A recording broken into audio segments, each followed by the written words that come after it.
Assalamualaikum warahmatullahi wabarakatuh. Perkenalkan, saya Yudi Rustiana, kelas Sistem Informasi JET, dengan NPM 2041001 di STIMIK Amik Bandung di tahun 2020 ini. Di sini saya akan mencoba menyampaikan tentang CSR atau Corporate Social Responsibility sesuai dengan tugas UTS mata kuliah Introduction Business and Service Management di UTS tahun 2020 ini. Apa sih CSR ini? Secara singkat, CSR adalah bentuk tanggung jawab sosial perusahaan pada masyarakat dan negara. Perusahaan dituntut tidak hanya memikirkan keuntungan finansial bagi kepentingan sendiri dan seluruh bagian yang terlibat di dalamnya, tetapi juga masyarakat luar, terutama di lingkungan sekitar, untuk membangun citra positif perusahaan tersebut. Berdasarkan hal tersebut, CSR atau Corporate Social Responsibility lahir. Program ini wajib dimiliki perusahaan level menengah maupun sampai level besar sebagai bentuk kontribusi pada negara dan masyarakat dalam hal sosial, ekonomi, dan pengentasan kemiskinan. CSR sendiri biasanya berbentuk pada bantuan dana untuk pemberdayaan masyarakat, pelestarian, lingkungan, beasiswa pelajar, dan sebagainya. Dalam setiap program CSR dalam perusahaan harus memiliki tujuan yang jelas yang menjadi pedoman dalam pelaksanaan program tersebut. Secara umum, program CSR dalam sebuah perusahaan memiliki tujuan sebagai berikut. Pertama, memberikan kontribusi terhadap pembangunan lingkungan dan masyarakat sekitar, menjaring sumber daya manusia yang berkualitas dan potensial di lingkungan sekitar, mengurangi risiko terjadinya korupsi dan kerugian. Selanjutnya, memberdayakan perusahaan dengan pesaing. Jadi membedakan perusahaan dengan pesaing. Jadi kalau misalkan perusahaan tersebut banyak melakukan kegiatan CSR atau kegiatan sosial, mungkin perusahaan tersebut citra positifnya membuat citra positif perusahaan tersebut meningkat. Yang selanjutnya, menjalin hubungan yang baik dengan masyarakat sekitar di luar perusahaan, mengurangi jumlah pajak yang harus dibayar, karena dengan melakukan kegiatan sosial atau kegiatan CSR, pajak yang dibebankan perusahaan akan berkurang karena sudah melakukan kegiatan yang berdampak sosial. Yang selanjutnya itu menjalin hubungan baik dengan para pemegang kepentingan di luar perusahaan. Konsep CSR diperkenalkan pertama kali oleh Howard Bowen, bukunya Social Responsibility of Businessmen pada tahun 1993. Berdasarkan definisinya, CSR berarti upaya agar kehadiran perusahaan bisa memberikan manfaat bagi umat manusia. Program CSR merupakan bagian dari sebuah komitmen yang menjadi kebutuhan perusahaan itu sendiri. Jika mampu memberikan manfaat bagi manusia dan lingkungannya, perusahaan tersebut akan mampu bertahan dalam jangka waktu panjang. Karena itulah pelaksanaan CSR harus didasari oleh 4 motif sebagai berikut. 1. Yaitu kewajiban moral, yaitu untuk meraih keberhasilan secara komersial dengan tetap menghormati etika. Yang kedua, keberlanjutan dalam hal ini yaitu memenuhi kebutuhan di masa depan.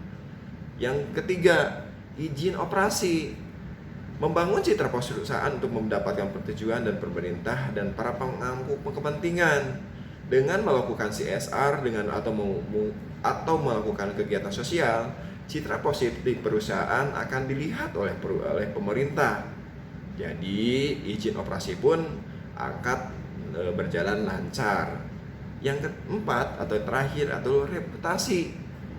Dengan reputasi ini dapat menaikkan brand atau reputasi di mata konsumen akan baik, di investor pun akan baik, ataupun dari karyawan sendiri. Bila perusahaan melakukan kegiatan sosial atau kegiatan CSR ini, dicitra dari karyawan pun akan terlihat bagus atau positif. Keberhasilan pelaksanaan CSR sangat ditentukan oleh para pemangku kepentingan atau stakeholder yang terdiri dari masyarakat luas, konsumen, retailer atau pengecer, pemasok, pemerintah, karyawan, dan lembaga swadaya masyarakat. Perusahaan-perusahaan mana saja yang sudah melakukan CSR?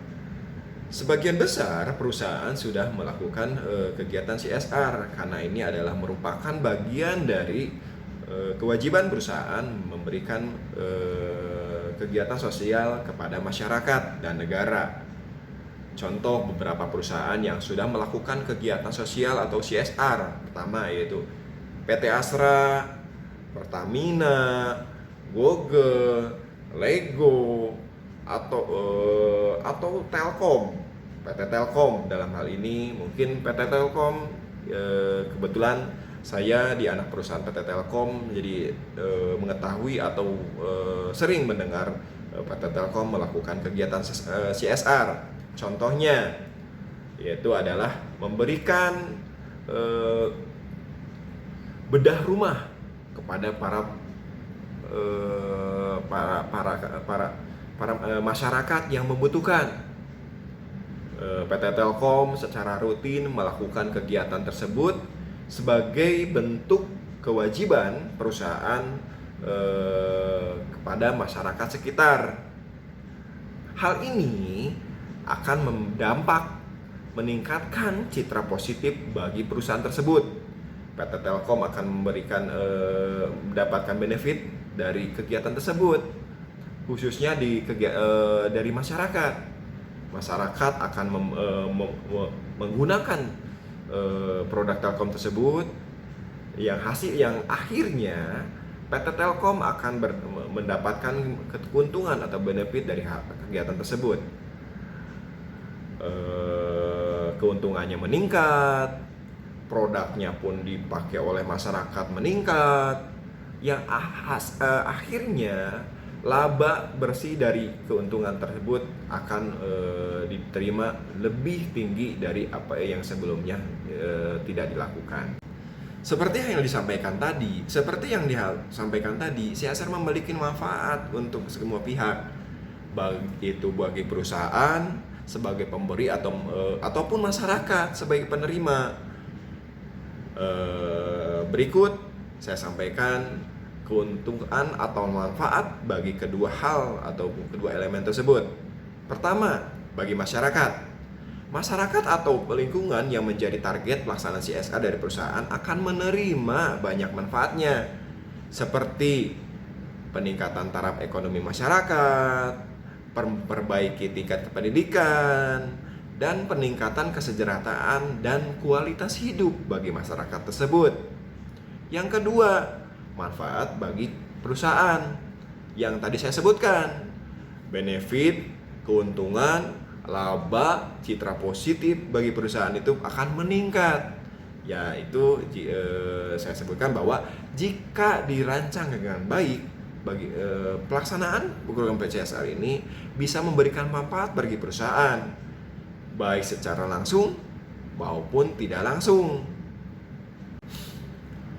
Manfaat bagi perusahaan secara rinci apa saja?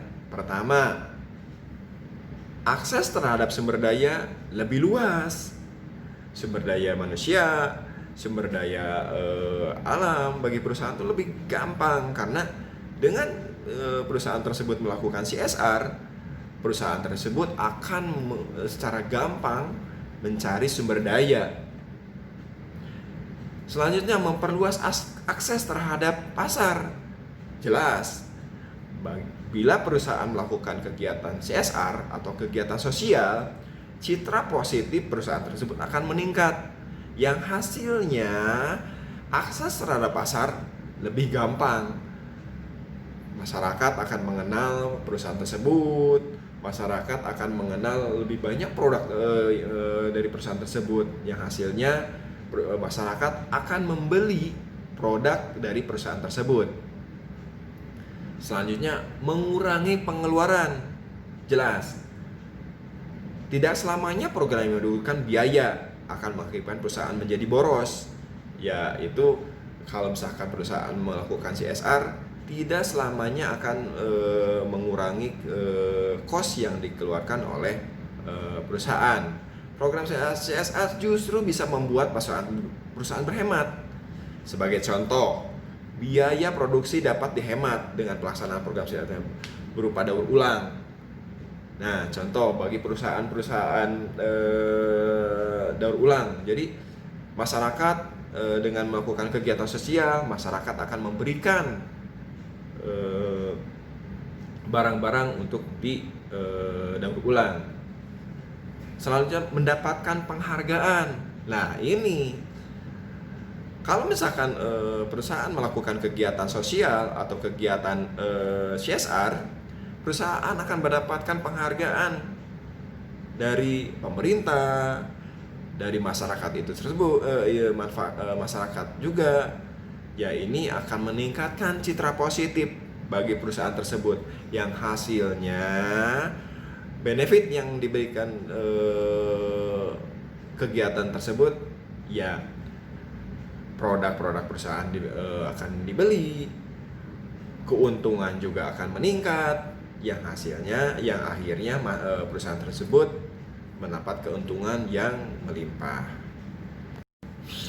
Pelaksanaan CSR selalu dikaitkan dengan 3 elemen dasar. Pertama, profit atau keuntungan.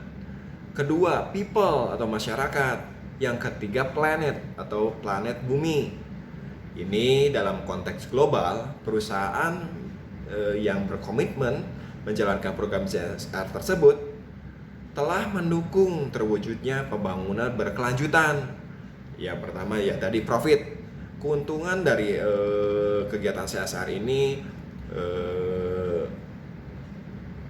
berdampak kepada 2 aspek, yaitu tadi kepada masyarakat juga mendapat keuntungan, perusahaan pun mendapat keuntungan. Yang kedua, people, masyarakat. Dengan kegiatan CSR ini, perusahaan membantu pemerintah dalam membentaskan kemiskinan, memberi masyarakat pun terjaga, dan lain sebagainya. Yang ketiga adalah planet bumi. Baik, dari penjelasan tadi sudah jelas bahwa CSR tersebut adalah bentuk tanggung jawab sosial perusahaan pada masyarakat dan negara. Jadi adalah CSR ini adalah bentuk kewajiban perusahaan memberikan keuntungannya bagi masyarakat demi kepentingan lingkungan dan negara. Namun bila perusahaan tersebut melakukan CSR, jangan takut, tapi karena perusahaan tersebut akan mendapatkan benefit yang atas apa yang dilakukannya. Karena dengan perusahaan tersebut melakukan CSR atau kegiatan corporate social responsibility ini, perusahaan akan citra positifnya akan meningkat, keuntungannya akan lebih luas, terus tingkat pemasarannya bila yang perusahaan tersebut di jasa akan lebih gampang, lebih lancar. Demikian saya sampaikan tentang CSR ini. Mudah-mudahan dapat dipahami dan sebagai tugas ujian tengah semester mata kuliah Introduction to Business and Service Management. Baik, saya akhiri. Assalamualaikum warahmatullahi wabarakatuh.